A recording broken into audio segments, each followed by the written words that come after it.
Have you ever heard of a commander who was undefeated in over 100 battles? A man whose military genius was so profound that his enemies named him the unsheathed sword of God? Today we're diving deep into the life and legacy of Khalid ibn al-Walid, arguably the greatest military commander in Islamic history, and exploring how his actions didn't just win battles, but shaped the destinies of entire nations. Khalid's story begins not as a Muslim, but as a fierce commander of the Quraysh tribe, the dominant power in Mecca. In fact, in his early years, he fought against the nascent Muslim community. His strategic brilliance was evident even then. At the Battle of Uhud, it was Khalid's decisive cavalry charge that turned the tide against the Muslims, inflicting a heavy setback. This moment is crucial. It shows that his skill wasn't born from faith alone. He was a master strategist from the very beginning, understanding terrain, timing, and enemy psychology with uncanny precision. But history had a different path for him. A few years later, Khalid embraced Islam. His conversion was a turning point, not just for him, but for the entire course of Islamic expansion. The Prophet Muhammad himself recognized his immense talent, and from that moment on, Khalid's sword was dedicated to a new cause. He wasn't just a soldier, he was a force of nature unleashed. Let's talk about his strategy. Khalid was a revolutionary. While many armies of the era relied on brute force and massed infantry, Khalid was a pioneer of combined arms tactics. He seamlessly integrated his elite cavalry with infantry and archers. His signature move, the flanking maneuver, he would use a portion of his army to pin the enemy's center, while his fast-moving cavalry would sweep around the sides or even the rear, creating chaos and shattering enemy formations. This was a tactic he perfected, using it to devastating effect against numerically superior forces time and time again. He was also a master of deception and psychological warfare. Before a major battle, he would often divide his troops into smaller units and have them arrive at the battlefield in successive waves.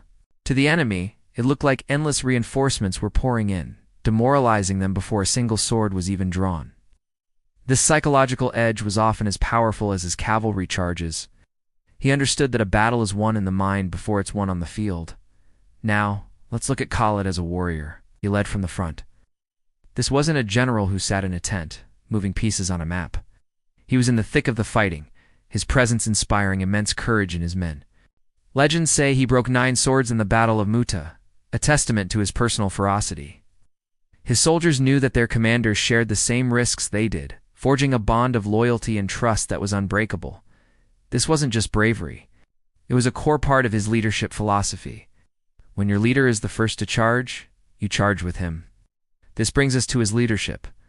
Khalid was more than just a brilliant tactician. He was an exceptional leader of men. He demanded discipline, but also showed great care for his soldiers.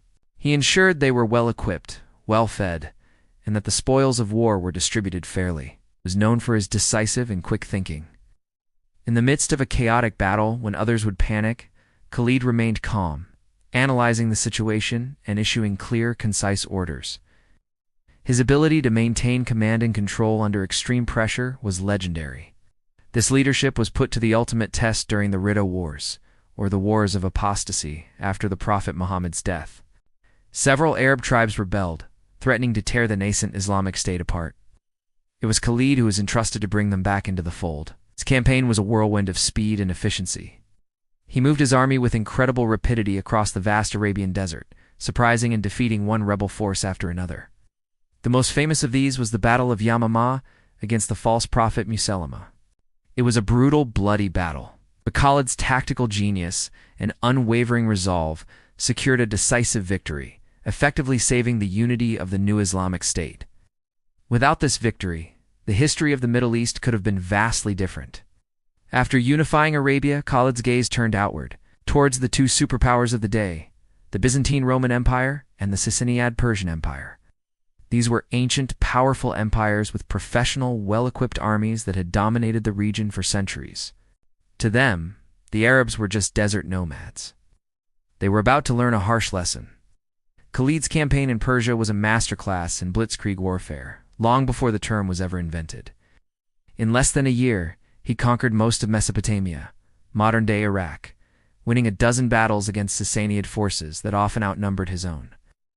One of his most brilliant victories was the Battle of Wallaha, where he executed a perfect double envelopment, a complex maneuver that even Hannibal would have admired, completely encircling and annihilating the Persian army. Then came the call from the Syrian front. The Muslims were facing a massive Byzantine army and needed their best commander.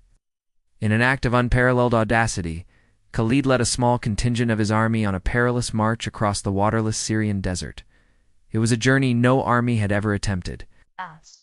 They navigated by the stars, survived on camel's water, and emerged from the desert to the complete shock of the Byzantines, appearing deep behind their lines. This set the stage for the decisive Battle of Yarmouk. The Byzantines had gathered an enormous army, possibly over 100,000 strong, to crush the Muslim forces once and for all. The Muslims were outnumbered at least 2-1. For 6 days, the fate of the Levant hung in the balance.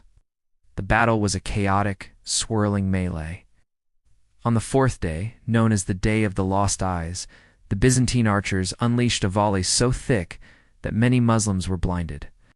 The situation looked dire. But this is where Khalid's leadership shone brightest. He rallied his troops, reorganized their lines, and used his mobile guard, a highly disciplined elite. Cavalry reserved to plug gaps and counterattack wherever the Byzantines threatened to break through. On the final day, he saw his opportunity.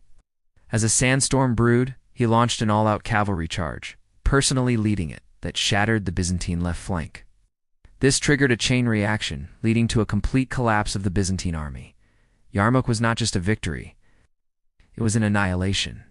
It permanently broke Byzantine power in Syria and paved the way for the Muslim conquest of the Levant, including the holy city of Jerusalem. So what is Khalid ibn al-Walid's legacy? First, his military doctrines were studied for centuries. His use of mobility, deception, and combined arms tactics became a blueprint for future generations of commanders. He proved that a smaller, more disciplined, and brilliantly led army could defeat a larger, more cumbersome one. Second, his victories directly shaped the map of the world as we know it today. The conquests of Iraq and Syria under his command were the first major expansions of the Islamic Caliphate outside of Arabia. These regions became core territories of the Islamic world, and their conquest set in motion a chain of events that would see the caliphate stretch from Spain to India. The cultural, linguistic, and religious landscape of the Middle East was forever changed by the campaigns led by this one man. Finally, Khalid's legacy is also one of complex character. He was a fierce warrior, but also a man of faith. He was a brilliant strategist, but also a leader who inspired unwavering loyalty. He was an instrument of conquest, but in doing so, he helped forge a new civilization. He remains a symbol of military genius and decisive leadership, a commander who never lost a battle and who, through his victories, quite literally redrew the map of the world. God, the sword of God was not just a name. Thanks so much for watching. If you found this journey into the life of Khalid ibn al-Walid fascinating, please hit that like button and subscribe for more deep dives into the lives of history's most influential figures. Let us know in the comments which historical commander you'd like to see us cover next. See you in the next video.